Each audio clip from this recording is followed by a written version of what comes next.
I am currently the fitness program supervisor at the University of Guelph, and as well as that, I'm an international fitness presenter and educator. I've been a big part of the opening of GGAC, which is our new Guelph Griffin Athletic Center. I manage all the programming, so we can have up to 300 programs for student, faculty, staff. We train some varsity athletes, so we kind of, cover all spectrums for sure. A big piece of GGAC that we really tried to consider was flow and inclusivity of the space, even in terms of wheelchair accessible, all that kind of stuff. So women's only was another piece that we always want to look at as well. It was still important because the gym can be an intimidating environment, and if that's holding people back from being active, then we want to make sure that we can take out that obstacle or that hurdle for them. I actually came to the University of Guelph to go to vet school because I used to ride competitively. Unfortunately, went through a lot of health issues as a grand mal epileptic. I got debarred after my first year and kicked out of school because my marks were terrible, and I was famous on campus for seizuring and clearing exams in academic spaces. And a big part of coming back in my second year and trying again, feel the fear, do it anyway, even though I was terrified. I met a wonderful man that got me back in, but I also met a wonderful woman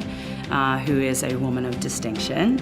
And she saw something in me that I think I didn't see in myself at the time. I was struggling, and I was 55 pounds overweight, so this athlete I used to be kind of disappeared for me, and I really didn't recognize myself and know where I was at or how to get back there. So she invited me to a fitness class, and I just had that moment in that fitness class that resonated with me. One, I was like, okay, this woman makes me feel I can do anything. And then two, I thought that's who I need to be. And then here we are, 23 years later.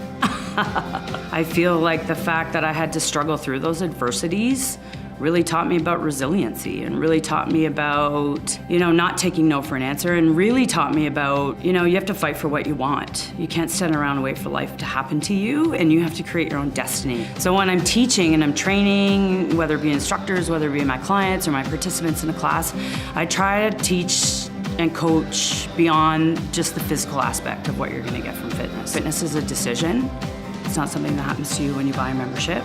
Right? You have to commit, and you have to be dedicated, and you have to do the work through the days when you don't want to. You have to find a why, because if you don't have a why, it makes it all very difficult, and it doesn't put purpose to what you're trying to do. Robin Milhausen, she's an amazing woman. I know she's also a woman of distinction. She teaches a first-year academic course, and it's a really great course. It kind of taps into those things that first-year students are really struggling with, like anything from even building a resume to sexual health, right? So I come in and speak to, as their fitness expert, really try to talk more about my experience and the struggles I had as a student, because I've sat where they've sat, and just try to turn on that light bulb for them that you can sit there and feel sorry for yourself, or you can move ahead and be whatever you want to be, right? That is why I live for those light bulb moments in people where it just changes how they're going to be the rest of their life.